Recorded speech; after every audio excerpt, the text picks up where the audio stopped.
Hello guys, welcome to my channel Ritika's home kitchen. आज के हमार रेसिपी सोयाबिनेर काटलेट। तो चलो আমি দেখাবো তোমাদের সোয়াবিনের কাটলেট করতে কি কি উপকরণ আমি নিয়েছি। প্রথমে দেখো এক বাটি সোয়াবিন নিয়েছি আমি, 100 গ্রাম থেকে একটু কম আছে। এখানে আমি ভিজিয়ে এরকম কুচি কুচি করে কেটে রেখেছি, এরকম কুচি কুচি ছোট ছোট পিস পিস করে কেটে রেখেছি। নিচে এখানে বড় বড় দুটো আলু সেদ্ধ করে ম্যাশ করে নিয়েছি ভালো করে। এর নিচে পেঁয়াজ কুচি, দুটো বড় বড় পেঁয়াজ কুচি নিয়েছি, ধনেপাতা কুচি, লঙ্কা কুচি, আর এখানে আমি নিয়েছি আদা রসুন থেতো করে নিয়েছি। আর নিয়েছি এখানে মশলার মধ্যে নিয়েছি হলুদ গুঁড়ো অল্প, গরম মশলার গুঁড়ো, জিরের গুঁড়ো, ধনের গুঁড়ো আর অল্প চিনি। আর এখানে নিয়েছি নুন, সাদা তেল, কর্নফ্লাওয়ার, বেসন, একটা ডিম, আর এখানে ব্রেড ক্রাম্বস। নিয়েছি আমি ব্রেড ক্রাম্বস। আমি এখানে এটাকে পাউরুটিটাকে রোস্ট করে আমি এটা মিক্সিতে গুঁড়ো করে নিচ্ছি। দেখো এটা আমার হোমমেড। তো চলো আমি এবার রেসিপিটা শুরু করব। দেখো আমি একটা কড়াই বসিয়ে দিয়েছি, কড়াইটা আমার গরম হয়ে গেছে। এবার আমি এর মধ্যে তেল দিয়ে দেবো।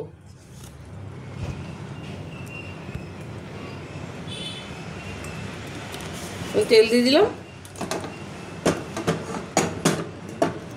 এবার আমি পেঁয়াজটা দিয়ে দেবো।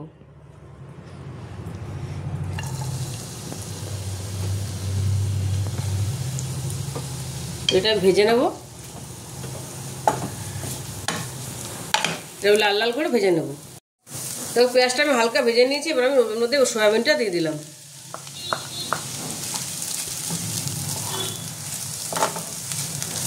সয়াবিনটা পেঁয়াজটা ভালো করে ভেজে নেব।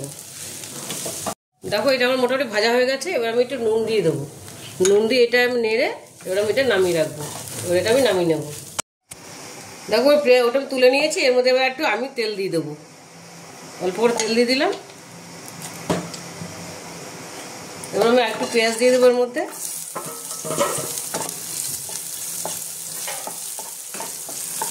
এবার দিয়ে দেবো আমি আদা রসুনটা থেতো করাটা, আর দিয়ে দেবো কাঁচা লঙ্কা কুচিটা। এটা একটু আমি ভেজে নেব। দেখো আদা রসুন পেঁয়াজটা ভালো করে ভাজা হয়ে গেছে, কাঁচা লঙ্কাটা। এবার আমি ধনেপাতাটা দিয়ে দেবো। ধনেপাতাটা দিয়ে বেশিক্ষণ নাড়বো না আমি। এটা দিয়ে এবার আমি গ্যাসটা বন্ধ করবো। তারপর আমি এটা তুলে নেবো। এবার দেখো এটা আমি ভেজে তুলে নিয়েছি। এবার আমি এটা মেখে নেবো, সব একসাথে মেখে নেবো। এবার আমি দিয়ে দেবো সোয়াবিনটা।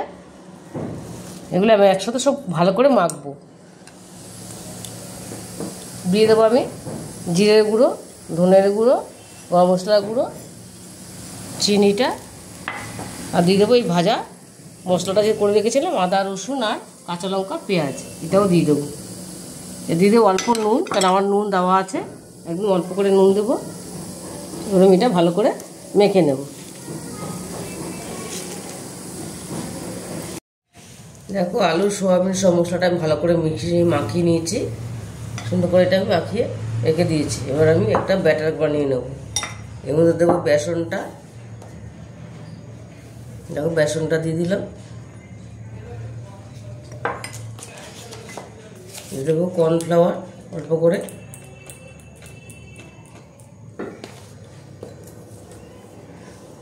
দিয়ে দেবো পরিমাণ মতন নুন।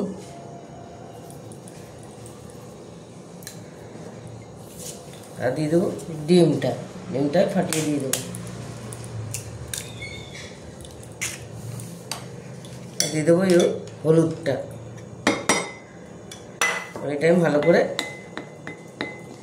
মাখিয়ে নেব।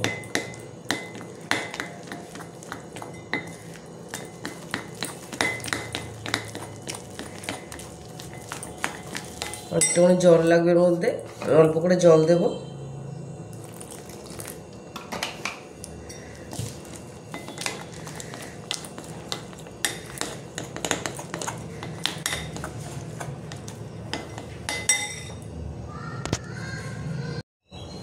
দেখো এটা আমি খুব বেশি ঘন করিনি, দেখো একটু পাতলা পাতলা করেছি, এরকম হবে এটা। এবার আমি আলুটা কাটলেটের আকারে গড়ে নেব। দেখো এরকম নেব। তোমরা যে যেরকম মোটা পাতলা করবে সেরকম করে নেবে। এটা আমি চৌকো হিসাবে করে নেব। দেখো এরকম করে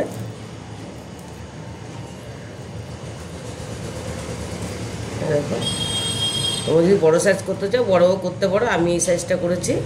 দেখো একটা হয়ে গেল আমার, আর একটা করে নেবো আমি।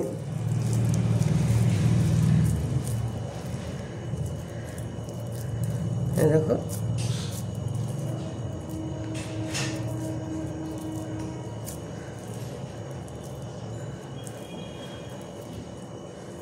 এরকম করে আমি কয়েকটা করে নেব। দেখো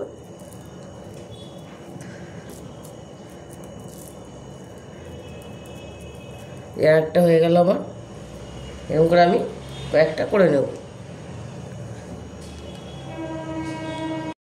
দেখো অনেকগুলো আমি করে নিয়েছি। এবার আমি এগুলো এই ব্যাটারটার মধ্যে ডোবাবো। দেখো এটার মধ্যে আমি ডুবিয়ে নিলাম।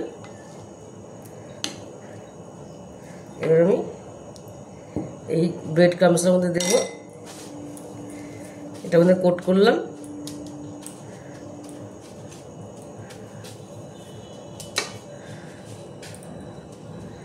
দেখো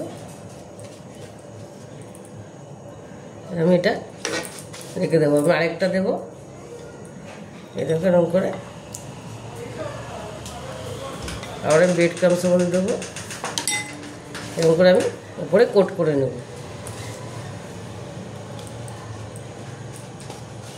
দেখো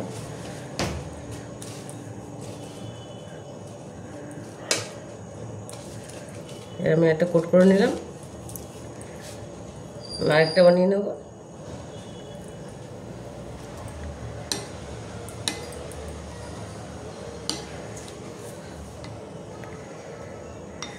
দেখো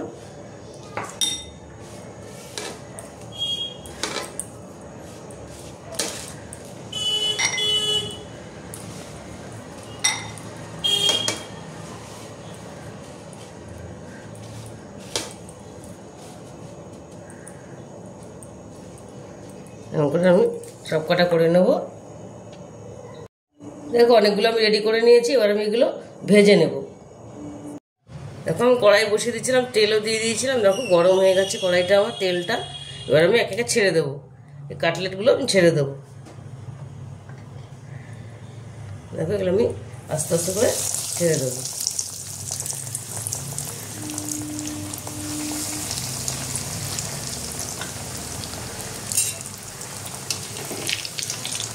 আমি হালকা আঁচা ভাজবো, নাহলে এগুলো ভালো ভাজা হবে না। দেখো খুব সহজ পদ্ধতি, তোমরা এটা বাড়িতে বানিয়ে দেখবে, খুবই তাড়াতাড়ি হয়ে যায়, কম উপকরণ হয়ে যায়।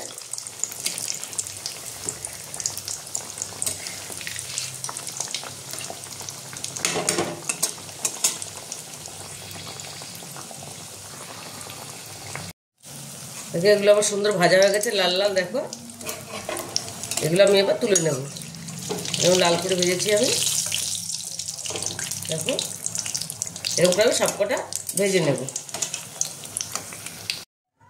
সয়াবিনের কাটলেটটা আমি দেখো প্লেটিং করে নিয়েছি, কি সুন্দর হয়েছে দেখতে।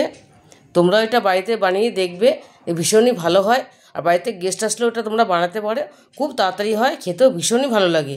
আর যদি রেসিপিটা তোমাদের ভালো লেগে থাকে তাহলে আমাকে লাইক, শেয়ার আর সাবস্ক্রাইব করতে ভুলবে না। টাটা।